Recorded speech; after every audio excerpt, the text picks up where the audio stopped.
In a significant move to boost its nuclear power sector, India is considering relaxing its nuclear limited liability laws, aiming to attract foreign companies, particularly from the US. The government plans to cap accident-related penalties for suppliers, addressing concerns over the unlimited liability under the current law, the current act that is in force.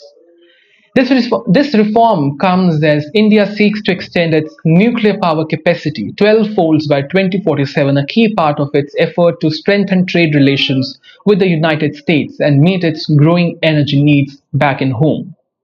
The aim is to create a more business friendly environment, particularly for the United States firms like the General Electric and Westinghouse Electric, which have been hesitant to enter the Indian nuclear market. Why? Due to the risk of unlimited liability in case of an accident.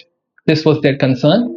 Now, by capping the liability at the value of the contract and settling a time limit for claims, India hopes to offer more clarity and security to these companies who want to come in India. The move is crucial for Prime Minister Narendra Modi's government, which aims to increase nuclear energy capacity to 100 gigawatts by year 2047. Experts agree that this change could also play a pivotal role in finalizing a trade deal between India and United States with the goal of ramping up bilateral trade to 500 billion by 2030.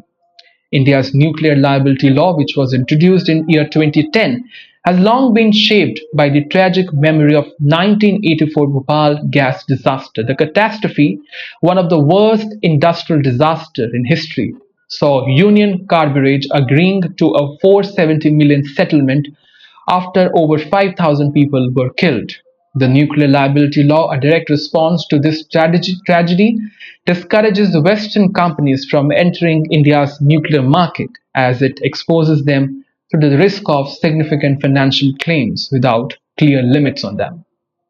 The amended law, expected to be discussed during the upcoming monsoon session of Indian Parliament, would bring India's nuclear regulations and resolutions in line with global standards, where the responsibility for safety lies primarily with the operator, not the supplier.